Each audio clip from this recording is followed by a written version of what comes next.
Less than 60 seconds. That was all the time Ha-Rin had before the heavy suite doors swung open and the woman in the Chanel suit returned. The same woman who had been feeding Tae-Hyun a slow-acting death, one vial at a time. Ha-Rin adjusted the IV line with hands that refused to shake, though her heart was a hammer against her ribs. She leaned in, her voice a ghost of a sound against the steady beep-beep of the heart monitor. "Don't drink it," she breathed. "The medicine, see, Ra is poisoning you." For 3 agonizing seconds, Jang Tae-Hyun didn't move. He didn't blink. He didn't even seem to breathe. Then the recovering patient vanished. The glazed look in his dark eyes sharpened into something jagged and lethal. The predator was awake. He didn't ask for proof. He looked at the glass, then at her, and he believed. Outside the tinted glass, Choi Si-ra tucked her designer handbag under her arm and ended her call with a sharp, victorious smile. She had no idea that 4 whispered words had just dismantled a multi-million-dollar assassination. And in less than 60 seconds, Ha-Rin realized she hadn't just saved a life, she had declared war on the underworld. The glass shattered against the sterile linoleum, a spray of amber liquid and shards of crystal blooming like a violent flower at the base of the bed. Tae-Hyun's hand was a vice around Ha-Rin's wrist, not to hurt her, but to anchor her. The lethargy that had clouded his features for days had evaporated, replaced by a cold, predatory focus. "Explain," he commanded. The word wasn't a question. It was a rumble from the chest of a man who dealt in life and death. Ha-Rin's pulse hammered against his grip, but she didn't flinch. She pointed a trembling finger toward the designer handbag resting on the side table, the one Si-ra had just set down before stepping into the hallway to consult with Dr. Park. "The precipitate," Ha-Rin whispered, her voice gaining a sharp, clinical edge. "Your medicine, the digitalis infusion, is supposed to be clear. But when she stood over your tray, I saw the reaction. A faint, milky clouding. It only happens when the solution is contaminated with a specific alkaline stabilizer." Tae-Hyun's gaze shifted to the bag, then back to the nurse. "A stabilizer for what?" "A neurotoxin," she said, her breath hitching. "Specifically, one used in high-end pesticides.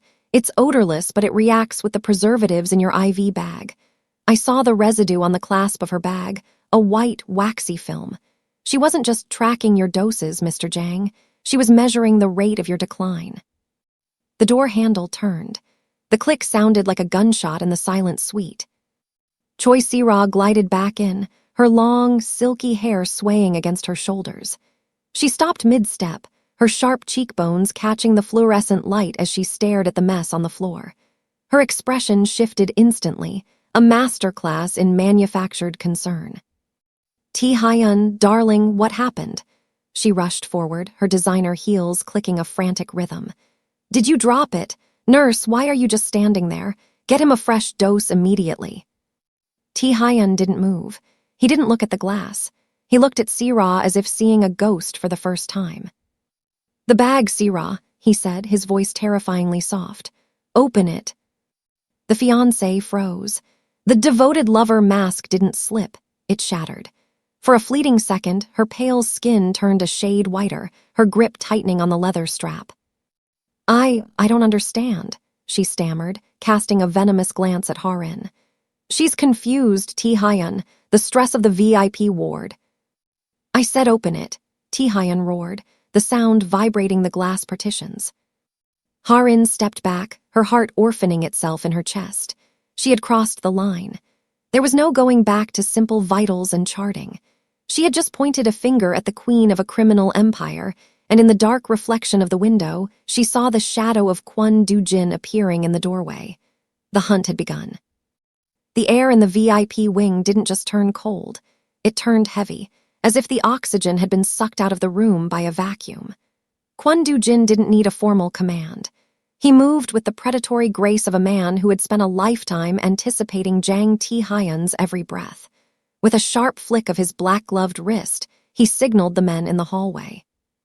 The heavy double doors of the ward hissed shut with a definitive mechanical thud. Electronic locks engaged, a sound like a guillotine dropping. No one was leaving. No one was coming in. "Secure the perimeter," Doo-jin's voice was a low rasp, cutting through Si-ra's frantic protests. He didn't look at her. He looked at the medicine tray. Then his gaze shifted to Dr. Park Jae-hoon, who had just shuffled into the room, his digital tablet clutched to his chest like a shield. The doctor's glasses were fogging. He looked at the shattered glass, then at the towering silhouette of Doo-jin, and his knees visibly buckled. I was just checking the late-night vitals," Dr. Park stammered, his voice thin and reedy. "The dosage was standard. I verified it myself." Doo-jin stepped into the doctor's personal space, his muscular frame dwarfing the older man. He didn't raise a hand. He didn't have to. The scar on his left eyebrow twitched, a silent herald of the violence he was capable of. "The nurse says the medicine is tainted, doctor," Doo-jin murmured, his face inches from Park's. "She says the reaction happened right here, in your ward, under your professional care." "It's impossible, the pharmacy." "The pharmacy is locked down," Doo-jin interrupted, his voice dropping an octave. "My men are currently speaking with the pharmacist. If their story doesn't match yours, the pharmacy won't be the only thing closing tonight." Beside the bed, Tae-Hyun sat upright, his dark eyes fixed on the doctor with a terrifying, detached curiosity. He looked like a judge watching a fly struggle in a web. Ha-Rin stood frozen, her navy blue scrubs a stark contrast to the black suits surrounding her. She could see the sweat beading on Dr. Park's forehead, the way his fingers twitched against the tablet. He wasn't just tired, he was terrified. "Who approached you, Park?" Tae-Hyun asked. The question was quiet, almost conversational, which made it infinitely more chilling. "No one, I swear." Doo-jin reached out, his gloved hand closing around the doctor's lab coat, pulling him toward the center of the room. "The truth heals, doctor, but a lie is a terminal condition." In the corner, Si-ra's facade was finally beginning to fray. She clutched her handbag tighter, her sharp eyes darting toward the locked doors. She was no longer the morning fiancée, she was a cornered fox. Ha-Rin watched the sweat drip from the doctor's chin. She had started the fire, and now the room was beginning to burn. The silence of the locked ward was shattered not by a scream, but by the mechanical shriek of the emergency overhead system. "Code Blue, Ward 4. Code Blue, Ward 4. The red emergency lights began to pulse, casting rhythmic, bloody shadows across the sterile walls. Dr. Park flinched, his eyes darting toward the door. In any other hospital, this was a call to save a life. Here, in the private wing of Jang Tae-Hyun, it was a siren of war. "Stay down," Doo-jin barked, his hand moving inside his suit jacket with practiced fluidity. He didn't look at the monitor. He knew the patient in the adjacent room was a decoy, a ghost in the system meant to trigger the chaos. Ha-Rin felt the air shift. As a nurse, her instinct was to run toward the alarm, but the cold weight of Tae-Hyun's hand on her arm anchored her. He wasn't looking at the door. He was looking at the ceiling vents. "They aren't coming through the front," Tae-Hyun whispered. The sound of the Code Blue team's arrival was too synchronized, too heavy. 6 figures in medical scrubs rounded the corner, their faces obscured by surgical masks, pushing a crash cart that rattled with the weight of steel rather than medicine. They didn't head for the distressed patient's room. They pivoted in unison toward Tae-Hyun's suite. "Doo-jin," Tae-Hyun's voice was a whip crack. The lead medic reached into the crash cart, but he didn't pull out a defibrillator. The matte black barrel of a suppressed submachine gun emerged from beneath a sterile drape. Doo-jin moved like a shadow given form. He kicked the heavy oak medication cart, sending it skidding across the floor to create a momentary barricade just as the first muted thwip-thwip-thwip of gunfire chewed into the doorframe. Glass from the observation window rained down like diamond dust. Ha-Rin dove for the floor, her scrubs swishing against the linoleum. Amidst the smell of ozone and cordite, she saw Si-ra. The fiancée wasn't screaming. She was standing in the corner, her elegant frame pressed against the wall, a sharp, terrifying calmness in her eyes as she watched the assassins close in. She wasn't a victim of the crossfire. She was the lighthouse guiding the wreck. "Under the bed, now!" Tae-Hyun lunged from his pillows, his physical strength belying his supposed frailty. He shoved Ha-Rin into the narrow gap between the bed frame and the wall, shielding her body with his own. Outside, the hallway became a kill zone. Doo-jin's return fire was rhythmic and surgical. But through the shattered window, Ha-Rin saw a seventh figure, tall, thin, and wearing an elegant gray suit that had no place in a hospital. Baek Sung-woo stood at the end of the hall, a calm, unsettling smile playing on his lips as he watched his handiwork unfold. The code blue wasn't a medical emergency. It was a funeral march. The echoes of gunfire had barely faded into the hospital's ventilation system before the sirens of the actual police arrived. The transition was seamless. The assassins vanished into the service elevators like smoke, leaving behind a ruined suite and a masterpiece of performance art. Choi Si-ra didn't run. Instead, she collapsed. By the time the hospital's chief of security and two stony-faced detectives pushed through the heavy doors, Si-ra was on her knees in the glass shards, her designer dress stained with a calculated smear of Tae-Hyun's blood. Her long, silky hair was disheveled, and her breath came in ragged, practiced gasps. "She tried to kill him," Si-ra sobbed, her finger trembling as she pointed it directly at Ha-Rin, who was still huddled beneath the shadow of the bed. "The nurse! She's been obsessed with him for weeks. I found her letters. I found the vials in her locker." Ha-Rin scrambled to her feet, her navy scrubs wrinkled and dusty. "That's a lie. I told you about the poison." "Quiet," the lead detective barked, his eyes moving from the shattered medicine glass to the cooling bodies of the fake medics in the hall. "She's been stalking us," Si-ra continued, her voice a perfect blend of terror and maternal protection. She reached into her signature brown handbag, the same one Ha-Rin had identified as the source of the toxin, and pulled out a stack of crumpled papers. They were photos of Tae-Hyun, taken from a distance, annotated with frantic, looping handwriting. "I found these in the staff lounge. She's been following him. She must have staged this entire attack to play the hero, to get close to him." The hospital board members, huddled in the doorway with Dr. Park, whispered in hushed, panicked tones. They looked at Ha-Rin, a girl in simple scrubs with no pedigree, and then at Si-ra, the polished fiancée of a billionaire. The choice of whom to believe was written on their faces before a word was even spoken. "Officer, look at her records," Dr. Park added, his voice shaking but eager to deflect the heat from his own cowardice. "Nurse Yoon has been erratic, overstepping her duties. I was planning to suspend her this morning." Ha-Rin felt the walls closing in. The sterile white tiles of the hospital seemed to tilt. She looked at Tae-Hyun, seeking the man who had just shielded her with his own body. He remained silent, his face a mask of charcoal suit coldness, his dark eyes unreadable as he watched his fiancée's performance. "I saved your life," Ha-Rin whispered, her voice cracking. Si-ra let out a choked cry and hid her face in her hands. "She's delusional. Please, just get her away from him before she finishes what she started." As the handcuffs clicked around Ha-Rin's wrists, she realized the poison hadn't just been in the medicine. It was in the very air of the room, a lethal narrative that Si-ra had been weaving long before the first drop of toxin ever touched the glass. The handcuffs didn't stay on for long. A single, low-frequency phone call from Jang Tae-Hyun's bedside had been enough to turn the precinct's intent upside down.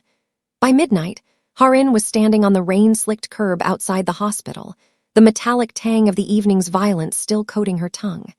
She expected to be alone, a disgraced nurse with a ruined reputation. Instead, a black sedan idled at the curb like a resting predator. The rear window rolled down, revealing the scarred eyebrow and impassive silhouette of Kwon Do-jin. "Get in," he said. It wasn't an invitation.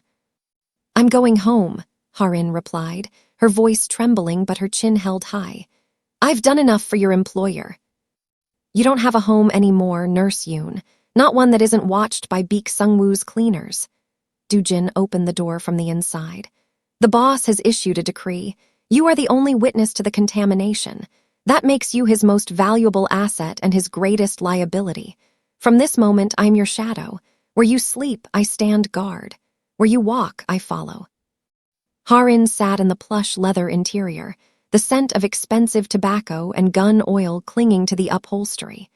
The silence between them was a physical weight. Jin was a man of zero wasted motion. He drove with a clinical precision that mirrored her own work in the ICU, yet he represented everything she feared. He was the hand that dealt the blows she usually spent her shifts trying to heal. They arrived at her small apartment, but it no longer felt like a sanctuary. Jin moved through her living room with a silent, invasive efficiency, checking the locks and drawing the curtains. He didn't ask for permission. He simply took over the space, placing a black tactical case on her modest dining table and checking the feed on a handheld monitor. "You can't stay here," she whispered, watching him lean against her kitchen counter, his muscular frame making her sanctuary feel like a cage. "This is my life, my private space." "Your life ended the moment you knocked that glass out of his hand," Jin said, his dark eyes meeting hers with a flash of grim respect. "You chose the underworld when you saved the Phoenix. Now you have to live in the smoke."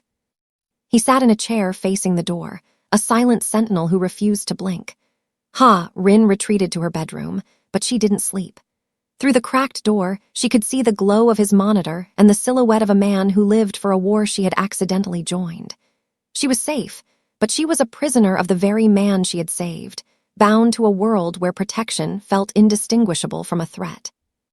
The hospital at 3:00 a.m. was a skeleton of its daytime self, stripped of its bustle and left with only the hum of industrial cooling units and the flickering of fluorescent tubes.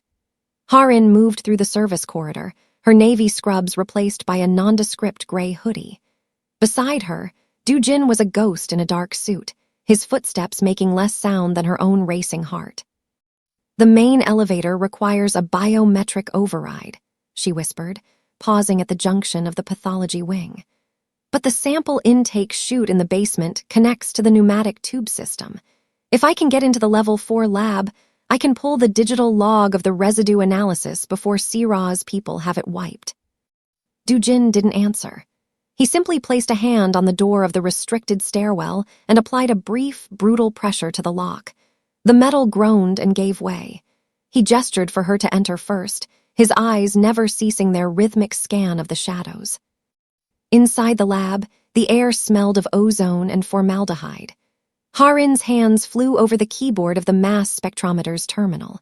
Her credentials had been flagged, but not yet revoked, a mistake born of the hospital board's bureaucratic sludge.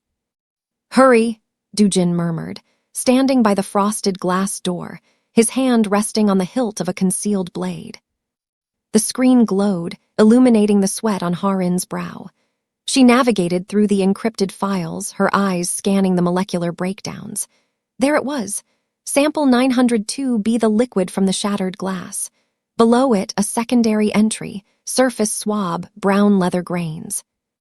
"I have it," she breathed, her heart leaping.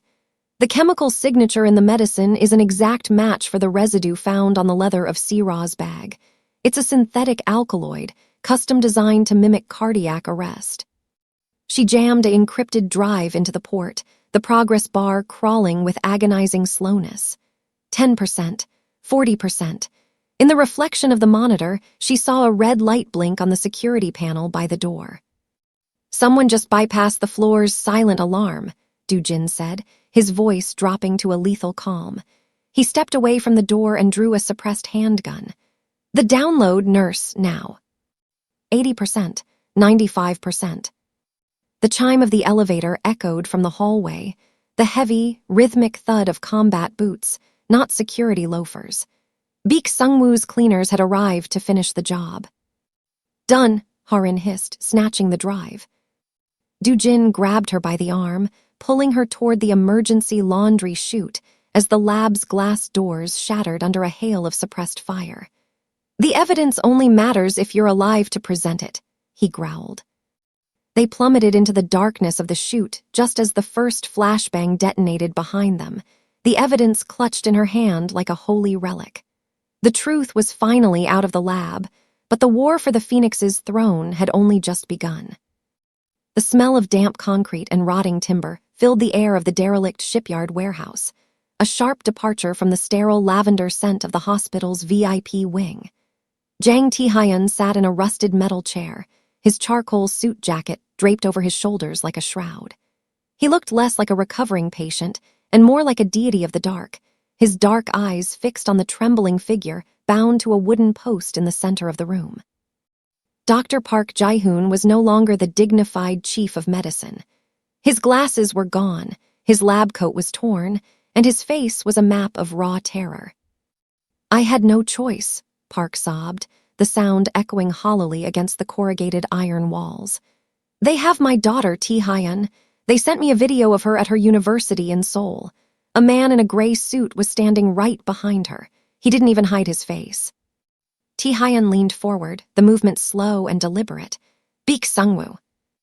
"Yes," Park gasped, his breath hitching. "He said if I didn't let Sira handle the infusions, if I didn't overlook the discoloration in the vials, my daughter would never leave that campus alive. I'm a doctor, not a soldier. How was I supposed to fight a man like him?" Standing in the shadows behind Tae-Hyun, Ha-Rin felt a cold shiver trace her spine. She had spent her career looking up to men like Dr. Park, viewing them as the ultimate protectors of life. To see him reduced to a pawn in a territorial war was a sickening subversion of everything she believed in. She clutched the encrypted drive in her pocket, the evidence of Sira's toxin, realizing that the betrayal ran deeper than just a greedy fiancé. Do-jin stepped out of the darkness, his black gloves creaking as he tightened his grip on a heavy steel pipe. He looked to Tae-Hyun, waiting for the signal to begin the extraction of further details. "He promised me it would look like a natural failure," Park cried, tears streaming down his face. "A cardiac event, no one would have questioned it, until she showed up." He glared at Ha-Rin with a mixture of hatred and desperation. "Why couldn't you just stay in your ward, Nurse Yoon? Why did you have to notice?" Tae-Hyun stood up, his presence suddenly filling the cavernous space. He didn't look at the doctor, he looked at Ha-Rin.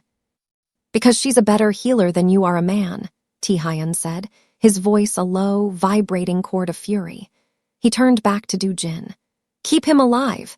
He's the only one who can testify to the board once I dismantle Baek's empire, but make sure he understands the price of choosing the wrong side."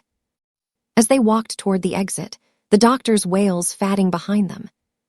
Tae-Hyun paused at the heavy sliding door. The moonlight caught the black phoenix on his neck. "The snake is in the house, and the wolf is at the door," he murmured, his gaze shifting to the city skyline. "It's time to stop healing and start burning." The penthouse of the Shilla Grand was a glass cage of opulence, overlooking a Seoul skyline that bled neon onto the rainy streets below. Inside, the air was thick with the scent of lilies and betrayal. Baek Sungwoo sat at the head of a mahogany table, his gray suit impeccable, sipping a vintage cognac while Choi Si-ra stood by the window. She was already dressed in mourning black, a preemptive celebration of a death that hadn't quite arrived. "The board has already drafted the transition of power," Si-ra murmured, her eyes reflecting the city lights. "By tomorrow, the Jang Empire will be a ghost, and we will be the inheritors." "To the ghost, then," Baek raised his glass, a calm, unsettling smile playing on his thin lips. The heavy double doors didn't open, they were detonated. The sound of wood splintering and marble cracking echoed like a thunderclap, followed by the rhythmic, heavy thud of combat boots.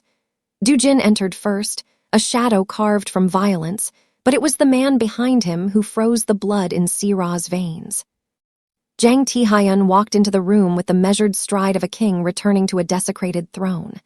He was pale, his hospital wristband still hidden beneath the cuff of a tailored charcoal sleeve, but the weakness was gone. In its place was a cold, incandescent fury. Behind him, Ha-Rin followed, her navy scrubs replaced by a sharp trench coat, the encrypted drive clutched in her hand like a detonator. "You're dead," Sira whispered, her voice cracking as she backed into the glass. "The dosage," the doctor said. "The doctor said too much, Sira." Tae-Hyun's voice was a low, vibrating growl that filled the cavernous room. He walked toward the table, ignoring the two armed guards who stood paralyzed by his sheer presence. "He spoke of your designer bag. He spoke of Baek's daughter. He spoke of the poison you fed me while you whispered about our future." Baek Sungwoo didn't flinch, though his grip on the cognac glass tightened. "A miraculous recovery, Tae-Hyun, but a dying man's testimony holds little weight against the signatures I already have." I'm not here to testify, Beak. Tae-Hyun leaned over the table, his dark eyes locking onto the rival leaders. I'm here to collect a debt. Ha-Rin stepped forward, sliding the drive across the mahogany surface. The lab results are already at the precinct and the national news desks. The molecular signature of the toxin found in your handbag, Sirah, matches the batch traced back to Beak's chemical plant in Incheon. It's not just murder, it's a conspiracy. The room erupted. Beak lunged for a concealed weapon, but Do-jin was faster, a blur of motion that ended with the rival leader pinned against the glass. Sirah screamed, her mask of sophistication finally dissolving into a jagged mess of terror. Tae-Hyun didn't look at the violence. He looked at Ha-Rin. In the middle of the carnage, he saw the only thing in his world that wasn't for sale.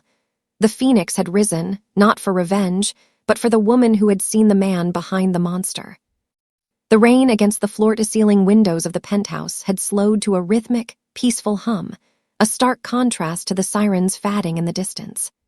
Beak Sungwoo and Choi Sirah were gone, not to a grave, but to the cold, sterile reality of a high-security holding cell, their empire dismantled by the very evidence Ha-Rin had risked her life to secure.